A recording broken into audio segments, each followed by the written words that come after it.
անկախ նրանից ինչ է լինի, ես իմ երեխայի կողքին եմ։ Ես չգիտեմ, իմ համար մայրությունը դա մի հատ մեծ մասնագիտություն է։ Շատ դժվար է որոշում կայացնել, քանի երեխա ունենաս։ Իրենք մեզ տալիս են հնարավորություն այսօր լինել ավելի լավը, քան երեկ էինք։ Ինչ է լինում այն դեպքում, երբ ծնողն ապրում է ամբողջությամբ երեխաների համար։ Դորվա վերջում հասկանում ես, որ քո համար այսօր ոչինչ չարեցիր։ Դու ինչ որ բան չունես հիշելու, քո անձնական, քո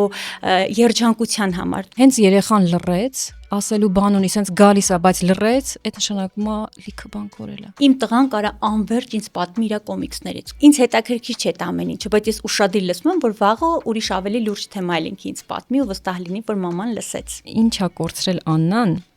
մամա Աննան 4 բալիկի, ու ինչա շահել։ Երբ որ մենք երեխա ենք ունենում, մեր կյանքը չի կարելի առաջվանը լինի։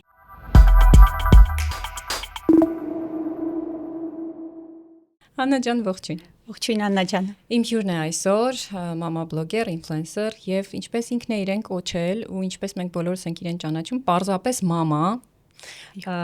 Այո, Աննա Ավետիսյանը եւ ես ուզում եմ մեծ սիրով ընթերցել Աննայի երեխաների անունները եւ տարիքները։ Սոնե 10 տարեկան, Նոյ 8 տարեկան, Նանե 6 տարեկան եւ Վան 3 տարեկան։ Այս ինչ սիրուն անուններ են, Աննա։ Այո։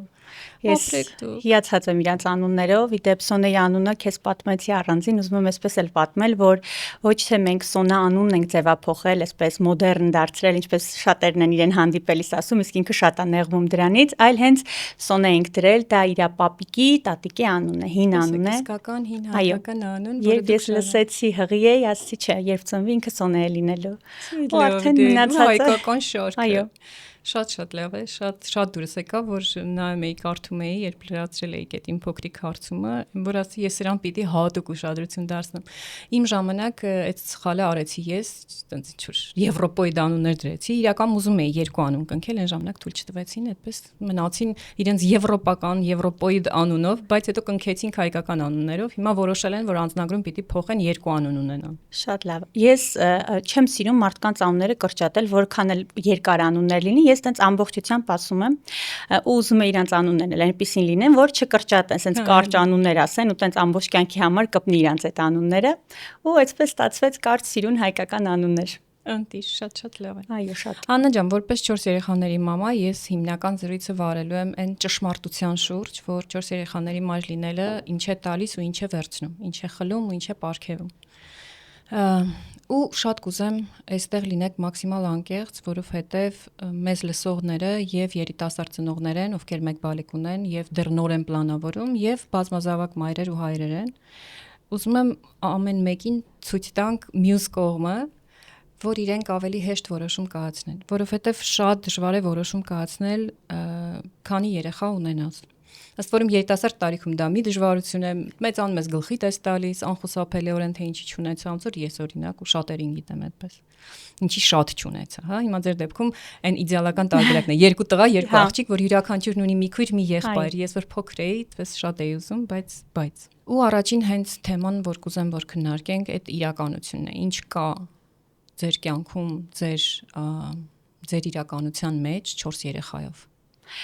Նախ ուզում եմ ասել, որ երբ ես սկսեցի բլոգս վարել ու անունը դրեցի պարզապես մամա, ես ինքս ինձ համար որոշեցի, որ ես լինելու եմ անկեղծ, երբեք չլինելու ինչ որ ձևական բաներ, որպեսզի մարդ երբ ինձ նայի, չասի անհնարին այսպես, ասի այո, սա է մեր իրականությունը։ 4 երեխաների հետ մեր ընտանիքում կա շատ մեծ սեր, բայց նաև շատ քայքայված նյարդեր, հոգնածություն, երբ դորվա վերջում հասկանում ես, որ քո համար այսօր ոչինչ չարեցիր, փոխարենը լսեցիր 100 անգամ մամա ինչու այս գիրքը այստեղ, մամա ինչու է երկինքը այսքան կապույտ, ինչա խոտը կանաչ, ինչա շունը այստեղ թափել, շատ ինչուներ ես լսում, բայց այնքան սեր ես դու տեսնում իրանց մեջ, երբ սպասում էինք մեր 4-րդ բալիկին, տղաս այդ ժամանակ 6 տարեկան էր ու ինքը ասում էր մամա տղա է չէ լինելու, դու պետք է ուրեմն այնքան բալիկ ունենանք, որ ես ապերիկ ունենամ, ու մենք այդ մեր փոքրիկ գենդեր փարթին երբ արեցինք ու բացեցինք կապույտեր ու իր այդ ուրախություն, ու հիմա իրանք իրար հետ, ես որ տեսում իչքան սեր կա, ասում եմ չէ ճիշտ որոշում էր, դա պիտի լիներ։ Ես անկեղծ մեծացել Մեծացել եմ 3 երեխայով ընտանիքում, հիմա ցավոք ես ու քույրս ենք, միայն եղբայրս մահացել է։ Երևի իր մահներ, որ իմ կյանքում եղավ շրջադարձային, ու ես հասկացա, որ իմ ընտանիքում լինելու են շատ երեխաներ, այն երեխաները, որ եղբայրս չկարողացավ ունենալ, ես եմ ունենալու։ Ու ես չեմ ուզում իրան տեսնեմ իմ երեխաների մեջ, բայց ստացվում է իրան տեսնել, իր այսպես շարունակությունը տեսնել, իր բնավորության գծերը, ու շատ եմ ուզում եւս մեկ երեխա ունենալ, բայց այս պահին իմ համար ասենց մեծ ոխ է կախվել գլխիս, բա որ մի բան այն չգնա, բա որ չկարողանամ, բա որ չէ որ ես մեծ պատասխանատ ոչ կարողանակ, այնպես որ մի բան չլինի։ Ու երբ ես տանը խոսում եմ, ասում էլի բալիկ ենք ուզում, երբեք իմ երեխաները չեն ասում օրինակ, չէ մամա, մեզ չես հասցնի ժամանակ տրամադրեց կամ էլի փոքր բալիկ կլինի, էլի մենք քեզ կկորցնենք, ու այդ կողմից սիրտս մի տեսակ հանգիստ ասում, ուրեմն չէ, կարողանում եմ ճիշտ բալանսը պահել, որ իրենք չեն զգում այդ տարբերությունը։ Այնպես որ 4 երեխան, առհասարակ երեխաները ուրիշ երջանկություն են։ Ես չեմ ուզում ասել, որ մենք ապրում ենք հանուն մեր երեխաների, չէ։ Իրենք մեզ տալիս են հնարավորություն այսօր լինել ավելի լավը, քան երեկ էինք։ Երբ ինձ ասում են երեխաներդ նայում են քեզ, սովորում են կարդալ, չգիտեմ, այսպեսին լինել, այնպեսին, ասում չէ, ես եմ նայում իրենց ու սովորում։ Ես սկսել եմ շատ կարդալ, նայելով աղջկաս, նրա համար ճիշտ օրինակ լինելով, նրանից սովորել եմ, որ կարելի է ավելի հանդուրժող լինել, ավելի հավասարակշռված լինել, որտեվ երեկոյան երբ զգում եմ, որ ես արդեն ուժասպառ եմ, 10 տարեկան ասոն ես, գալիս է գրկում, հոգնել ես, չէ, ասում հա, ոչինչ, մամա, ես էլ կանցնի, ու դու հասկանում ես, որ չէ, ճիշտ ես անում ամեն ինչ, իրոք իրանք միգուցե այդ պահին իրենք քեզ թվում է իրենք քեզ չեն լսում, չղայնացրեցին էլի, բայց չէ, լսում են, գոնե մի տոկոս լսում են, ու այդ ամեն ինչը մնում է իրանց ապագա կյանքի համար։ Շատ հուզիչ ու շատ բարի սկիզբ էր։ Հիշեցնեմ, որ մեր ոդքասթը նկարահանում, պատրաստվում եւ առաջխաղացվում է Spin Ideas Agency-ում։ Spin-ը քաղաքի ամենամեծ ստուդիան է վիդեո կոնտենտ նկարելու համար։ Արդեն ունեն 20 տաղավար, դեռ ավելացնում են եւ հաստատ կգտնեք ձեզ անհրաժեշտ տարբերակը։ Պրոցեսը շատ պարզ է, գալիս եք մեկ անգամ նկարվում եւ վերջ մնացած ամեն ինչն անում են իրենք ու հրաշալի պրոդուկտը պատրաստ է։ Զանգեք, պատմեք ձեր ցանկությունների մասին, իրենք կիրականացնեն։ Աննա, իսկ ասեցիք մի բան, ես չեմ ուզում ասել, ասեցիք չեմ ասում, որ ապրում ենք նրանց համար։ Իսկ ինչ է լինում այն դեպքում, երբ ծնողն ապրում է ամբողջությամբ երեխաների համար։ Վայ, ծանր է լինում երեխաների համար։ Երեխաների համար։ Երեխաների համար էլ հասուն տարիքում։ Ես հիմա նայում եմ մամայիս, մամաս ապրել է մեր համար։ Ամեն ինչ արել է, իր առողջության մասին չի մտածել, չի աշխատել, ամեն ինչ արել է, որ մեզ լավ լինի։ Ու ես հիմա նայում ասում, հա, մամ, մենք մեծացել ենք, դարձել ենք քո ուզած աղջիկները, բայց դու ախր չես ապրել այն ամեն ինչը, որ դու պիտի ապրեիր։ Ու ես հիմա տեսնում եմ քո այսպես ասած տխուր կյանքը, տխուր աչքերը, ու հասկանում եմ, որ նույնիսկ դու ինչ որ բան չունես հիշելու քո անձնական, քո երջանկության համար, քո ամեն մի sense ասած փոքրիկ երջանկությունը կապված է մեր հետ։ Աննայի հետ գնացի էքսկուրսիա, Նարայի հետ գնացի այստեղ, բայց դու ինքդ ինչ արեցիր, քո այդ փոքրիկ հոբիները։ Իսկ ձեր համար ինչի է ծանր, ասեցիք երեխաների։ Որովհետև ես զգում եմ, որ ինքը այն ամեն ինչը ինքը արել է մեզ համար, իրեն զոհելով, հա, մենք հասել ենք ամեն ինչի, բայց ախր ինքն էլ չէ պիտի մի քիչ ապրեր։ Հիմա ես մամա եմ, ու ես իմ տեսանկյունից եմ նայում։ Ես հիմա կարող եմ ամեն ինչ անել իմ երեխաների համար, ինձ կորցնել, ոչ միտեղ չգնալ, հաճախ այդպես էլ է լինում, անհնարին է այլ կերպ, բայց նաև հաճախ ասում եմ, չէ, իրանք պետքա տեսնեն, որ մաման գեղեցիկ է լինում, մաման դուրս է գալիս ընկերների հետ, որովհետև երբ որ ինչ որ շրջան դու անընդհատ տանն ես լինում, հետո ուզում ես տանից դուրս գաս, մամա, ուր ես գնում, մենք, հա, իրանք սովորում են, որ մաման այո, տան ինչ որ այսպեսի իր ինչ որ լրացուցիչ, չէ, մաման պետքա լինի նաև անհատ, բայց այստեղ ուզում եմ մի հատ մեծ բայց ասեմ։ Ես ժամանակակից սոցցանցերում նկատում եմ, որ այդ ռոպագանդան այնքան շատ է, որ մաման պետքա երջանիկ լինի, բայց դա չպետքա լինի երեխայի հաշվին։ Երբ որ դու դա անում ես երեխայի առողջության, ֆիզիկական եւ հոգեբանական, այսինքն երբ որ դու փոքր երեխային թողնում ես ու ասում ես, չէ, 10 օրեկանա թողնում եմ ու գնում եմ, չգիտեմ, որովհետեւ ես պետքա հանգստանամ։ Մենք պետքա գիտակցենք, որ երբ որ մենք երեխա ենք ունենում, մեր կյանքը չի կարելի առաջվանը լինի։ Դու չես կարող խուսափես այդ պատասխանատվությունից, նույնիսկ եթե դու ունենաս 10 դայակ, 10 օգնական խոհարար, այդ պատասխանատվությունը, որ վաղը երեխայի հետ մի բան այն չլինի, քո ուսերին է լինելու։ Ես չգիտեմ, իմ համար մայրությունը դա մի հատ մեծ մասնագիտություն է, ու դու պետք է ամեն օր աշխատես, ինչ որ մի բան փոխես, որ դու քո մասնագիտության մեջ ավելի լավը լինես, քան երեք։ Երբ ասում են, հա, դե մեզ պակաս են մեծացրել մեր մամաներ, հա, շատ հարցերում պակաս են մեծացրել, ցավոք սրտի։ Որտեղ է այդ գիծը բա։ Օրինակ, կա մի նշան, որ հենց հիմա կհուշեք մարդուն, որ ես սահմանը չանցնեմ։ Ես առողջ հարաբերություններ ունեմ երեխաներից հետ, ես ուզում եմ, որ իրենք տեսնեն, որ ես էլ կյանք ունեմ վերջինաշրջանում, ու որ նորմալ է երջանիկ լինելը։ Նորմալ է գնալ ընկերների հետ հանդիպելը, նորմալ է հետո գալ արագ ճաշեփել, դաս անելը, հետո նորից նստել համակարգչի առաջ, ասենք ինչ որ մի գործ անելը, որը ինձ է պետք։ Նորմալ է այդ ամեն ինչը, բայց որտեղ է այդ սահմանը։ Կարող է այդպես մի հատ բանաձև կա, որ այդ գիծը մարդը նկատի, ասի այստեղ ես արեցի հանուն ինձ, բայց ի վնաս երեխայիս։ Իսկ այստեղ լավ է, всё, ամեն ինչ լավ է, երեխան լավ է, ես լավ եմ, ճիշտ է գնալ իմ ուղղությամբ, ինձ ընտրել։ Իմ կարծիքով դա երբ վստահությունն է խախտվում քո երեխայի հանդեպ, երբ որ դու զգում ես, որ քո երեխան ունի ինչ-որ բաներ քեզ պատմելու, բայց ինքը խուսափում է, մտածելով, որ մաման չունի ժամանակ, կամ մաման զբաղված է ավելի կարևոր գործերով։ Ինձ թվում է այդ արդեն ուշանն է։ Այդ են պահնա, երբ արդեն կորցրել ես, միգուցե դա էլ կա։ Հենց երեխան լռեց, ասելու բան ունի, սենց գալիս է, բայց լռեց, այդ նշանակում է լիքը բան կորել է։ Ես դա իմ ամենամեծ վախն է,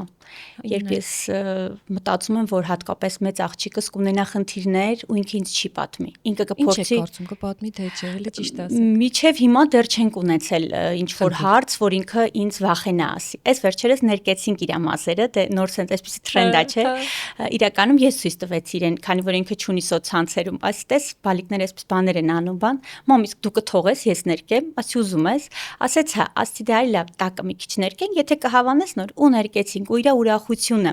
Հետո ինքը գնաց պարապմունքի անգլերենի, այնտեղ իրան ասել էին, որ իմ մաման ասել է, որ դա վնաս է մազերին ու չենք ներկում, ինքն էլ պտտվել ասել էր, քո մաման չի թողնում, իսկ իմ մաման թողնում է։ Ու ինքը եկավ այնքան հպարտությամբ դա պատմեց, ես ինձ այսի չէ, պետք է ոչինչ կարող է շատ-շատ, հա, շատ-շատ էր ասեն, վայ, բան, այսպես այնպես, բայց չէ, ճիշտ էր, իր համար դա մի քայլ էր, որ մաման իրեն վստահեց, մաման իրեն լսեց ու անիմաստ, իրականում դա անիմաստ այնքան անիմաստ արգելք է, որ իրանք հեսա մի տարուց գալու են ասեն ինչի հիմարություն արեցի, ներկեցեք եկեք հիմա կտրենք, որ գնա այդ հատվածը, բայց մի քանի կարևոր բան շեշտեցիք, նախ որ դուք հարցրել եք իրեն, կուզես դուք չեք ասել չէ կամ չեք էլ անգամ մանտեսել, հա, այդ տրենդը, ոչ ասեք, աղջիկս էլ է 10 կարող է ինքը ուզի։ Երկրորդ անկեղծ խոսել եք, եթե կուզես անենք, երրորդ այդ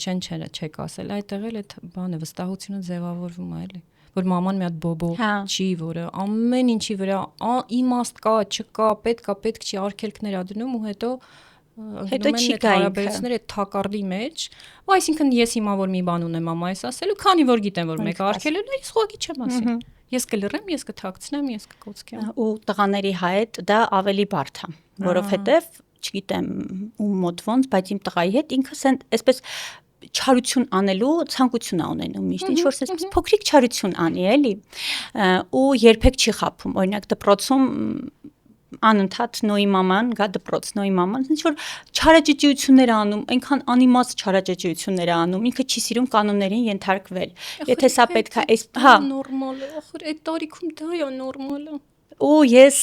ամեն անգամ իրեն բացատրում եմ, չեմ փորձում եմ չբարկանալ, երբեմն իհարկե ստացվում է ինչ մեղքս թաքցնեմ, քարից չենք։ Բայց ասում եմ իմացի, ինչ էլ դու անես, գուցե քեզ թվա դու աշխարհի ամենամեծ բանն ես արել, որ բոլորը քեզ կմեղադրեն, ես քեզ լսելու եմ, ես քեզ հասկանալու եմ, դու չմտածես, որ ես ասում եմ մենք միշտ նույն թիմից ենք, դու միշտ հիշի մենք թիմ ենք, որովհետև ես գուցե այդ պահին բարկանամ, բայց ես մեկը քեզ օգնելու եմ, որ դու այդ հարցը կարգավորես։ Ու միշտ գալիս ասում մամա, գիտես, գիտեմ կճղայնանաս, բայց sense բան եմ արել։ Ու մի ժամ խոսում ենք, ես վստահ եմ ինքը վաղը կգնա էլի նույն չարությունը կանի, բայց հասուն տարիքում, հա, երբ որ ինչ որ այնտեղ գալու է վատ սովորություններ, չգիտեմ, վատ շրջապատ, գոնե ինքը գոնե մտածում եմ, որ կգա կասի մամ կամ պապ, այսպեսի բան ա եղել, օգնեք, որ գոնե ավելի մի հատ լավ վիդեո ունեք ձեր էջում, որ ինչ է լինի, ես նրանց կողքին եմ, եկեք մի քիչ այս թեման բացենք, քանի սրան կպանք։ Հաճախ ծնողները դա ասում են չգիտակցելով, ասում են հա ինչ է լինի, դե բնականաբար ես հանուն իմ երեխայի եւ այլն, բայց հենց կոնկրետ հարցեր եմ տալիս, հենց կոնկրետ սիտուացիաների մեջ եմ դնում, ասում եմ չի ես դա չեմ ների, ասեմ մի րոպե, մա հետ գնացինք պունկտ 1, հա, առաջին կետին, բա ասում էիր ամեն ինչ կներեմ, մի քիչ կպատմեք ինչ է նշանակում, անկախ նրանից ինչ է լինի, ես իմ երեխայի կողքին եմ։ Մի քիչ առաջ նայելով, ոչ թե փոքր հասակի, այլ մի քիչ առաջ։ Ես այնպիսի, այսպես ասած, ցավ եմ տեսել եմ երեխա կորցրած ծնող, ու ես գիտեմ դա ինչա, երբ որ դու ուզում ես պատերը ճանկռես, բայց կյանքիդ ամեն ինչը կտայր, չկա այդ հնարավորությունը։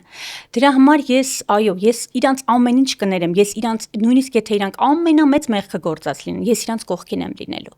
Գուցե դա իմ եսի, իմ այսպես ասած ցավի, իմ շատերի համար հպարտության հաշվի լինի, բայց ես իրանց կողքին եմ լինելու, կարևորը իրանք իմ հետ լինեն։ Ես փորձելու եմ նրանց այնպիսին դաստիարակեմ, այնպիսի շրջապատում, այնպիսի միջավայրում մեծացնեմ, որ իրենց սխալները այդպես ծայրահեղ չլինեն, բայց եթե լինի, ինչ արած, ուրեմն ինչ որ միտեղ ես էլ եմ սայթակել, ուրեմն սխալ եմ արել։ Ես չեմ կարող ամբողջ մեղքը դնել իրենց ուսերին, ի վերջո նրանք մեծանում են իմ ստեղծած միջավայրում։ Նրանք ինչպիսին կդառնան, մեծ 70% ինձանից է կախված։ Ես չեմ ուզում ասել, որ իհարկե, եթե ես հիմա անընդհատ իրենց ճնշեմ, իրենք վաղը մեծանալ են ագրեսիվ, ճնշված, որը տղաս իր կնոջից կամ շրջապատից, աղջիկս իր շրջապատից, Ինչի, եթե կարանք ավելի երջանիկ ու սիրուն միջավայրում մեծանանք։ Ուզում եք ձեզ հետ երկար լինենք։ Մի պատասխանեք, գիտենք, որ այո։ Եվ այսուհետ դուք անձամբ կարող եք դրան օգնել միանալով մեր Patreon-ին։ Patreon-ում ընտրում եք ամսական նվիրատվության չափը սկսած $5-ից, իսկ մենք դրա դիմաց ձեր անունը ամեն անգամ շնորհակալությամբ կարդում ենք, հավելյալ նյութեր ենք տեղադրում ձեզ համար, միայն ձեզ համար, ընտիր գրքեր ենք նվիրում, մեր տաղավար ենք հրավիրում այստեղ եւ ուղղակի սկսում ենք ավելի մտերմանալ կամ ընկերություն անել անգամ։ Patreon-ի հղումը կտեսնեք ստորև, QR-ը այստեղ եւ եկեք միասին մեծացնենք Հայաստանի գիտակից եւ դրական ծնողների համայնքը։ Հիմա պատկերացրեք, որ մենք չլինենք նրանց կողքին, երբ իրենց վատ է։ Տեսեք, երբ որ երեխան հարմար է, փափուկ, սիրուն, խելոք, մեծ լինի, փոքր լինի, երիտասարդ, լսող, հարմար մարդ, էլի ինչքան հեշտ է լինել իր ծնողը։ Հա, ինչքան հեշտ է ասել ես նրա կողքին եմ։ Բայց նրանք ավելի շուտ մեր կարիքն ունեն հենց այն պահերին, երբ իրենք ահավոր անհարմար են, երբ իրենք բարկացած են, երբ իրենք սայթաքել են,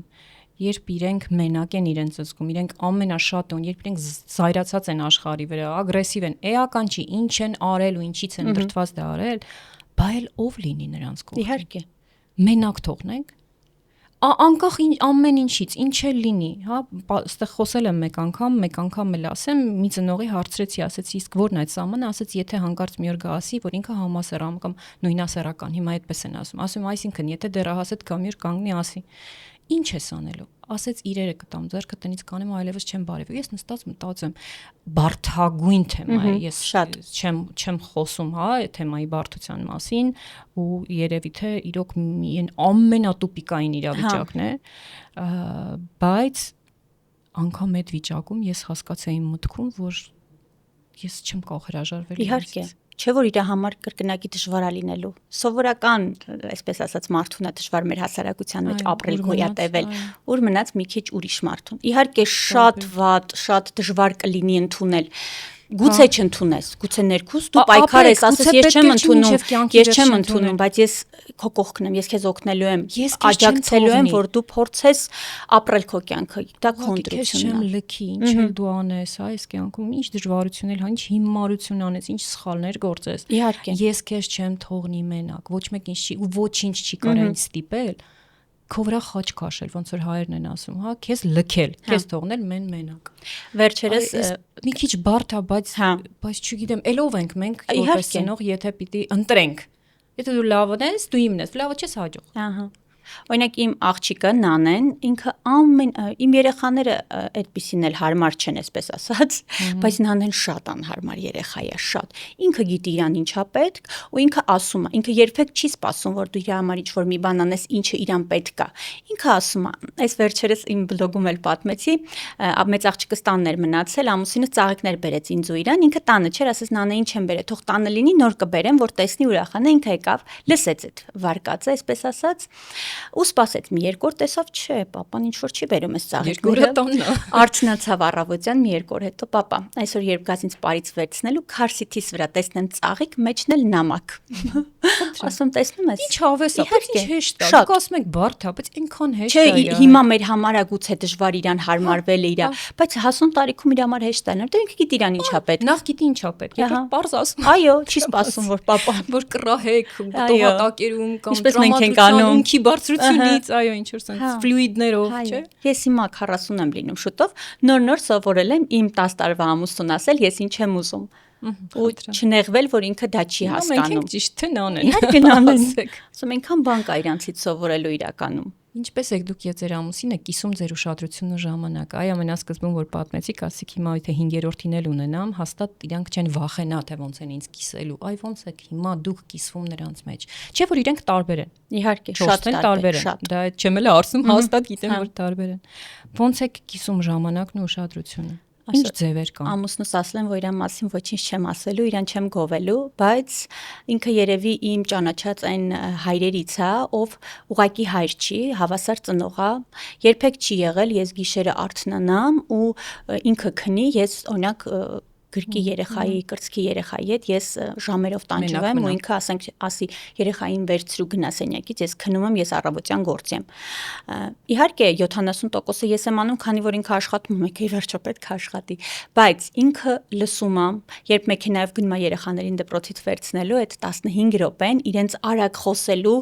ու գալիս է հետո ինձ ասում էս ասեցին, այն ասեցին, ասում հա ինձ էլ են ասել, սկսում ենք իրար հետ քննարկել այս հարցը, ինքը իր ձևով այսպես ասած խորհուրդներ տալիս, ես իհարկե շատ հաճախ համաձայն չեմ լինում, հատկապես այդ տղայական հարցերը ասում, բայց ախր ինքը տղա է, ասում դե լավ ոչինչ, ախր չէ ինքը տղա է։ Իհարկե ընդվզումներ լինում են, բողոքներ իրար հանդեպ, բայց ինքը շատ բոլոր հարցերով կիսում է ինձ օգնելը։ Առավոտյան նախաճաշը իր վրա է, ինքը արթնանում է, նախաճաշը պատրաստում է երեխաների համար մինչև դպրոց գնալը։ Ես արթնանում եմ, ասենք, լանչ բոքսերն եմ պատրաստում, հագուստները։ Դրա համար երբ ինձ ասում են, բայ ոնց ես ուզում 5-րդ երեխա, ասում եմ, ես ամուսին ունեմ, ով իմ կողքն է։ Մենք երկուսով ենք։ Այո, ես մենակ չեմ, հա։ Մենք երկուսով ենք։ Դրա համար ես երբ մենք ամուսնացանք, հանդիպեցինք, ինքը ասում էր, որ 4 երեխա է ուզում, ես մտածում էի, դե երևի կփոշմանի բան։ Հետո երբ սկսեցինք արդեն ամուսնացանք, ապրեցինք, Սոնեն ծնվեց, չէ, հասկացա, որ ճիշտ է ասում ու պետք է։ Ու ինչու 4, ոչ թե 5։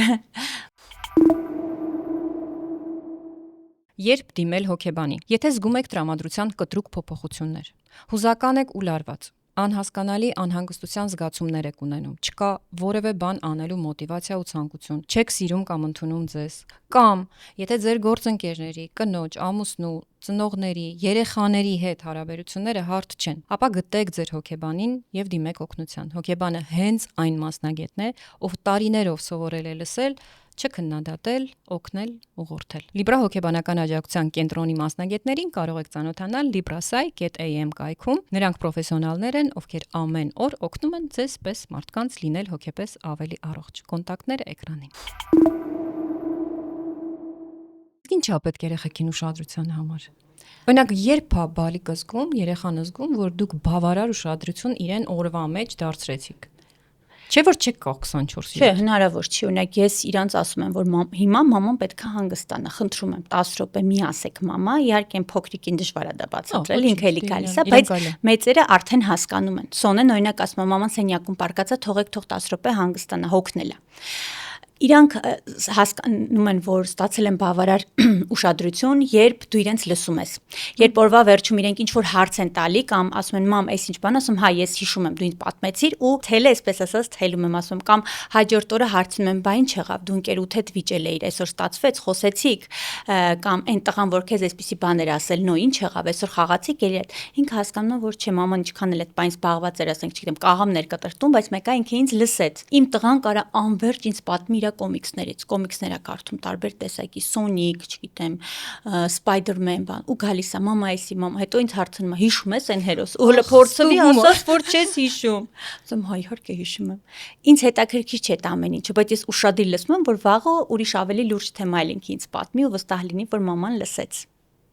Պես այդ լսելը կարևոր է։ Ամենակարևորն է։ Ընդամենը 15 րոպե օրվա մեջ այդ զրույցները, որ ես լսված եմ այս տանը, իմ ձայնը ընդհանրապես լսված է, ես ձայնի իրավունք ունեմ հələ մի բան էլ։ Լրիվ բավարարում է ինձ թվում է, որ իրանք այդ բավարարվեն։ Ես 24 ժամից 15 րոպե հատկացնել ամեն մեկին հաստատ կարող ենք ինձ թվում է, ու դա հեչ բարդ չի։ Ու տեղա գաղտնի։ Պետքա ցանկություն ուղղակի։ պետք է իրոք բան։ Ցանկությունը միշտ կա, պետք է առաջնահերթություն։ Այդ ցուցակում ինչ որ բաներ արժի երբեմն sense հետո առաջ տանել, որ հետո ուղակի չփոշմանենք։ Այդ հետոն միշտ գալիս է փոշմանելը միշտ ոչ մեկ չի չեղարկել, մենք հակված ենք միշտ տարիքի հետ ինչ որ բաների համար փոշմանել։ Մեզ թվում է նրանք տենց միշտ մեզանից կախված են լինելու, երբ փոքր են լինում, մտածում են երբ են քայլելու, երբ են ինքնուրույն ուտելու, բայց այդ այնքան շուտ է գալիս, իրանք այնքան շուտ են,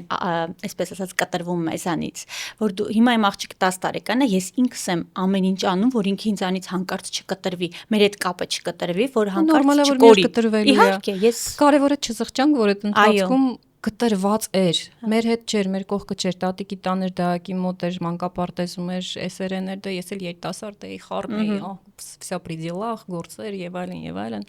բայց հետո ասում ես ոնց ինչ կտայի, ամեն ինչ կտայի, մեր երեխեքի նկարները 0-ից 12 ամսական իմ փակցված են մեր մահճակալի դիմաց, կան արթնանում եմ իրենց նայելով, պարկում եմ իրենց նայելով, մեկ-մեկ sense պարկում, ուղղակի նայում, մտնում եմ, մամ ինչ ես անում, ասում երազում եմ, որ ամեն ինչ կտայի, այ այս տարիքը, այ այս օրը լիներ, ու ես sense կարողանայի այդ ահռելի մարմինը նորից փոքրաներ, կարողանայի ուղղակի գրկել, կերակրել, այնց հալուրը մի հատ շատ հուզիչ բան եղավ, բոլորին պատմել եմ շրջապատում, այստեղ չէ, այստեղ էլ ասի։ Գիշեր ժամ 12-ն է։ Կազմակերպությունը աուդիտ անցնում, որ դուք պատկերացնեք, այդ ինչա նշանակում տնօրենի համար։ Նստած այդ թվերի մեջ, արդեն գիշեր 12-ն է, ասի լավ, մի հատ ստոպ տամ, ցայվել, հագնվել եւ այլն ու հանեցի մի հատ հին շապիկ։ Նստավորով կքնեի էլ, հենց այդ գիշեր հավանաբար դրանով էր կպարկեի քնելու։ Նստած եմ, սենց գործ եմ անում թվերի հետ։ Վերստուգում եմ ինչ-որ Excel-ներ եւ այլն, սենց երջանկության, սենց պահա գալի երջանկության, նորից, չեմ հասկանում, ինչա կատարվում։ Գիշեր 12 թվեր, տհաճ, ծանր, հոգնած, քունս տանում է եւ այլն։ Ու հասկացա, որ այդ շապիկով ես վերջի անգամ կերակրել եմ փոքրից։ Ու այդ հոտը, այդ կաթի, թթված կաթի հոտը, կներեք մանրամասների համար։ Լրիվ հասկանում եմ։ Այդ ինչ կար, այդ ինչ արցունքներ, գնացի ամուսնուս ասացիով հեռուստացի մոտեր 2-ով մի լավ հուզվեցինք ու հասկացանք, որ դրանք անդար վերջ չկա։ Հա, հենց այդ վերջն է։ Իսկ այն ժամանակ մենակ երազում էիր, որ երբ են կտրվել, դու քնես այդ կաթ-կտոտից երբ են պոկվելու, էլի քեզանից երբ են պոկվելու։ Այդ վերջի զգացողությունը, որ դու հասկանում ես, որ վերջի անգամ գրկեցիր այդպես փոքր, վերջի անգամ կերակրեցիր, վերջի անգամ թռավ գիրկը ցենց, հա, շատ։ Մենք չենք նենք, առաջինը միշտ ֆիքսում ենք, բայց վերջինը երբ բաց ենք թողնում։ Հիմա որ ինձ ասեն էլ ես չեմ հիշի վերջինը, ես ինչ մի բանի վերջինը երբ ա եղել, ես չեմ հիշի ցավոք, մոտավոր։ Նույն ընտանիքում երեխաներին տարբեր ենք մեծացնում, իրենք տարբեր են, մենք ենք տարբեր, որովհետև 10 տարի առաջ Սոնեի մաման մի Աննա էր, այսօր արդեն Վանի մաման մեկ ուրիշ Աննա է։ Այդ տարբերությունը հարգելով իրենց, բայց կա ինչ որ մի հատ sense ուղենիշ, մի ընդհանրություն, մի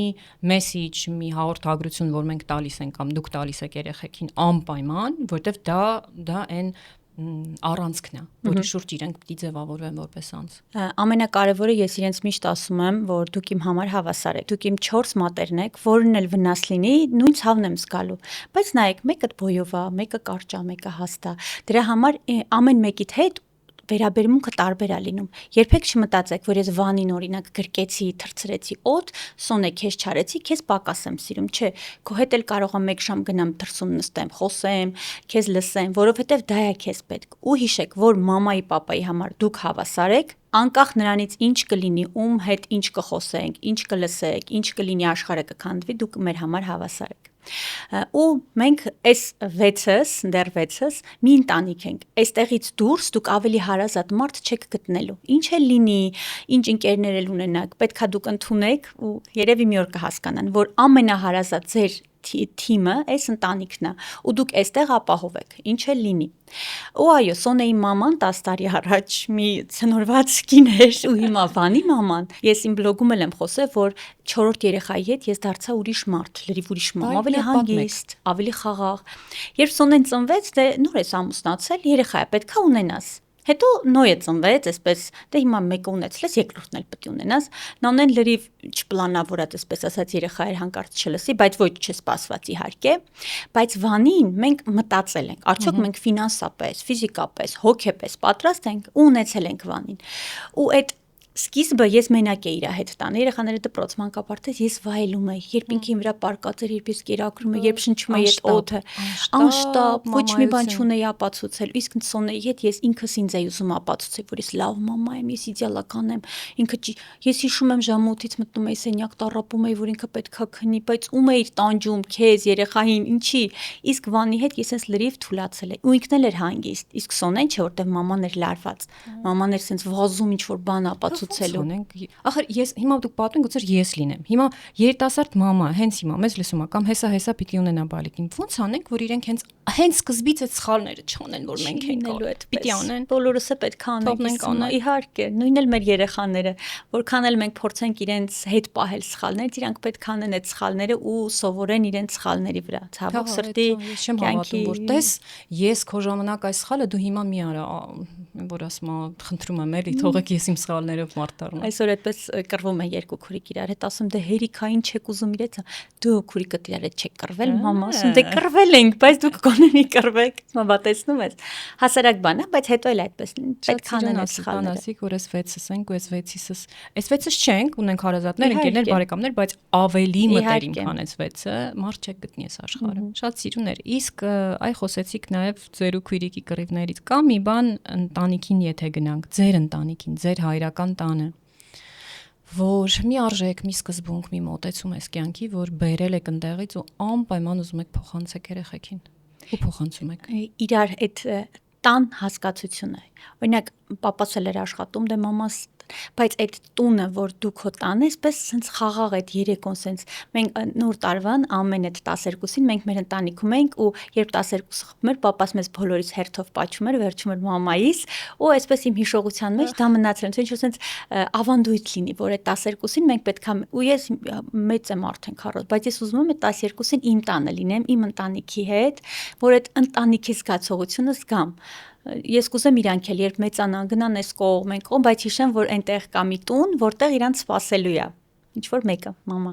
ու պապա, որտեղ թեկուզ նույնիսկ մենք չլինենք, ես ու իրանց պապան չլինենք, բայց իրանք այդ տանը մեզ զգան, իրանց այդ միջավայրը, այդ տաքուկությունը, այդ ավանդույթները, այդ, չգիտեմ, երբ մաման իրանց համար վաֆլիներ էր պատրաստում, մտնեն խոհանոց այդ հոտը զգան, որտեղ հիմա հենց մտնում են տուն, մամա վաֆլի ես պատրաստել, մամա քո սարքած վաֆլին ամենահամովն է, սովորական վաֆլի։ Գրենք էլի տակը, ես մի 20 տեսակ վաֆլի եմ սարքել, դեռ ոչ մեկից հրճված չեմ։ Չէ, իմոն սենց, չգիտեմ, հարցեմ կգրենք կոմենտներում։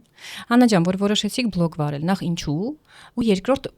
ոնց եք որոշում, սա անձնական է, այնքան որ ես չեմ դնում բլոգ, իսկ սա այն է, ինչ ես շատ ուզում եմ դնել ու օքեյ է դա դնել։ Ինչպես որոշեցի, երբ սկսեցի վարել, մի անգամ փողոցում հանդիպեցի մի հայտնի մամայի, ով իր էջում միշտ ասում էր, որ ինքն ու իր աղջիկը շատ ընկերուհիներ են, այն ժամանակ դեռ քանի տարի առաջ 10 տարի քիչ էին։ Ու երբ մի օր ես տեսա իրենց փողոցում, ինքը այնպես էր բղավում իր աղջիկա վրա, ընդհանրապես աղջիկը ընկել էր գետնին ու այսպես ասած պլաններից դուրս էր այդ սայթակում, այդ կեղտոտվելը, ասում եմ, ես էս ասում եմ, ոնց էլի, բայց ախր ուրիշ բաներ ինքը ասում, այդ չի սպասի, մեզ պետքա ով որ հա բղավում է, իհարկե կա սահմաններ, որ չեն կանցնում, երբ մարդկանց ասում ես բղավում են, իրաց թվում է թե պատերը քանդվում են, դու ինչ կերպ ասես վիրավորում ես երեխաներիդ, չէ, այդպես չի, իհարկե սահմանները մենք պահում ենք, բայց մաման հոգնում է, մաման տանջվում է, բայց նաև վայելում է։ Այդպես սկսվեց ու պարզապես մաման ասեց միամիտ եկավ մտքիս, գրեցի, հիմա շատ են ասում փոխի, ասում չէ, դա հարթություն է, տեղը, որտեղ մամաներն են հավաքվում ու իրենց լավ են զգում։ Ու այդպես ստացվեց, իսկ երբ երեխաները երբ սկսեցին մեծանալ, արդեն ավելի զգոն եմ դառնում։ Մի անգամ Սոնեի մասին բլոգում պատմեցի, ինքը առաջի դասարներ, պատմեցի, որ վախեցել է,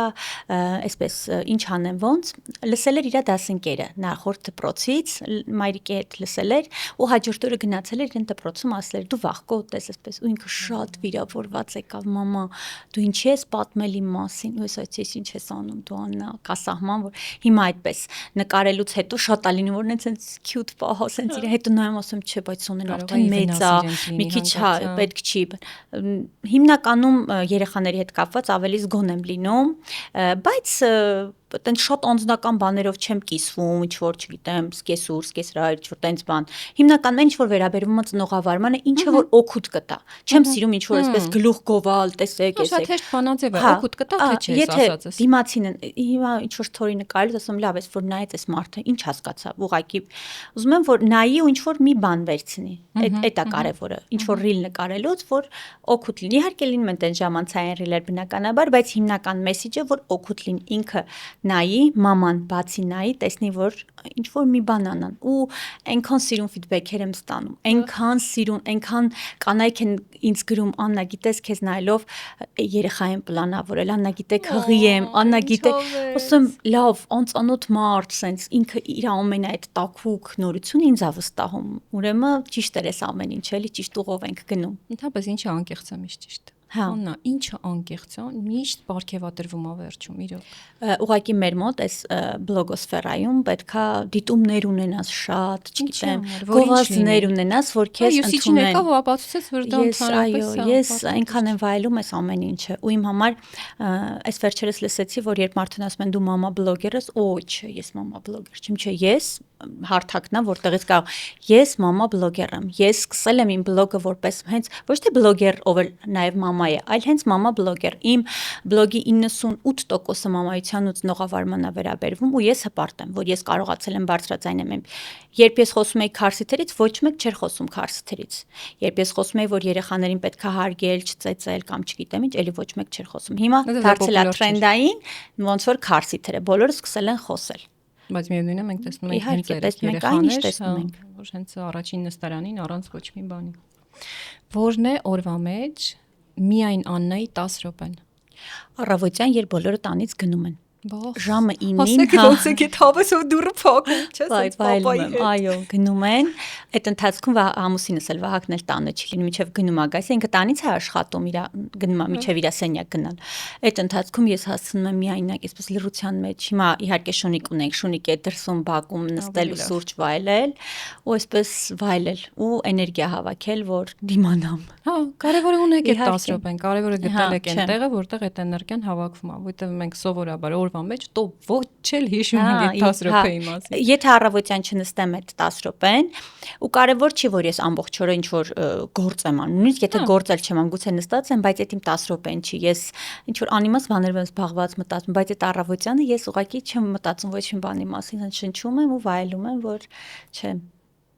Ես այնտեղ եմ, որտեղ որ պետք է լինի։ Հա, ես հիմա պատրաստ եմ, ոյ։ Աննա ջան, ինչ ա կորցրել Աննան, մամա Աննան 4 բալիկի, ու ինչա շահել։ Մի բառով։ Ոյ։ Մի բան, որի համար մինչև հիմա հետ եք նայում, որտեվ էդ էլ չի լինի, էդ արդեն չկա։ Ու մի բան, որի դիմացից ձեզ ասենց կրակի նման վարվում է, դու գնում եք դեպի դա։ Ես գնում, այսպես ասեմ էլի, երբ փոքր ժամանակ sense ֆիլմեր էի նայում, այդ ամերիկյան կինոները շուն, տուն, շոտ երեխաներ են,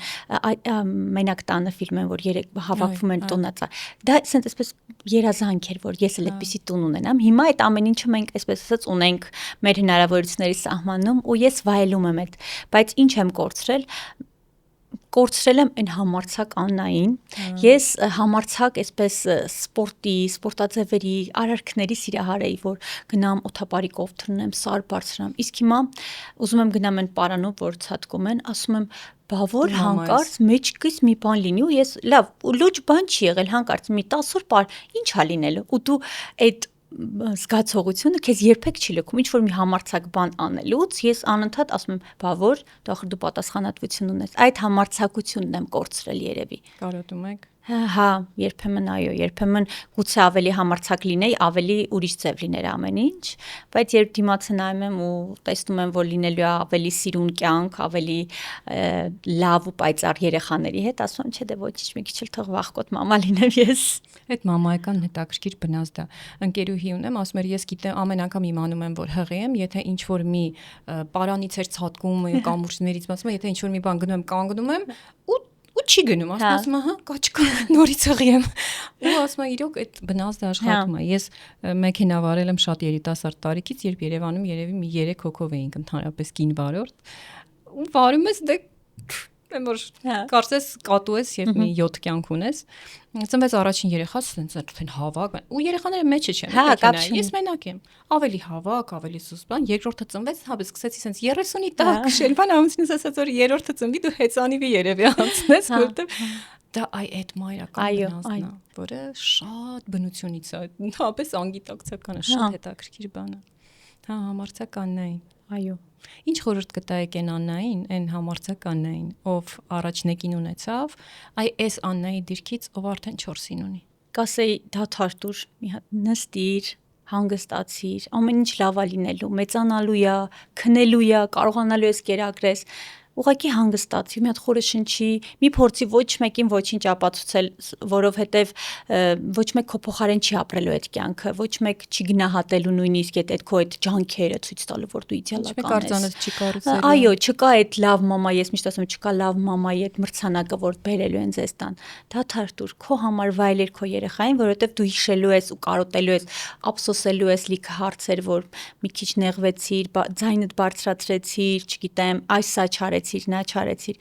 թուլացիր, ամեն ինչ լավ է լինելու։ Շատ հաճելի էր, ապրեք Աննա ջան, շատ անկեղծ ու բովանդակալից զրույց տալ։ Ես էլ եմ շնորհակալ, շատ հաճելի էր։ Իրականում շատ էի ուզում ձեր հետ զրուցել, որտեղ շատ եմ սիրում ձեր ոդքասթը, կարելի է միշտ ինչ-որ բաներ, հետևություններ անել, ինչ-որ նոր բաներ սովորել, ինչը շատ կարևոր է մամայության մեջ։ Կարծում եմ, հա, հիմա բոլորս լսում ենք ավելի շատ ցավոք, քան կարդում ենք, ու գոնե եթե ականջակալի մեջ ամանները լվանալուց կամ մեքենա վարելուց մի մամա կամ մի պապա մի ավել բան իմանա, նամակները մեզ որ գրում են, այն նամակներից ասեցիք, ելի հիշեցի, շատ հուզիչ են, բայց մի խոխմա նամակների շարք ունեմ, ասում եմ, ձեր ոդքասթը ամեն անգամ լսելուց մի շաբաթ երեխեքից չեմ ծեծում, տապочкաները օդով չեն թռնում, ասում եմ, հենց զգում եմ, որ всё ձերքս գնում են չէ մի բանի, գնում եմ մի հատ էլ։ Բայց իրականում այդպես է, շատ հարցեր գուցե մենք չենք մտածում, բայց երբ լսում ենք, ասում ենք, սպասի, բայց իրոք ճիշտ է ասում, հա։ Շատ կարևոր է։ Ես հիշեցնեմ Աննայի բլոգը, պարզապես մամա Աննա Ավետիսյան, 4 հրաշալի երեխաների մայր, անպայման հետևեք։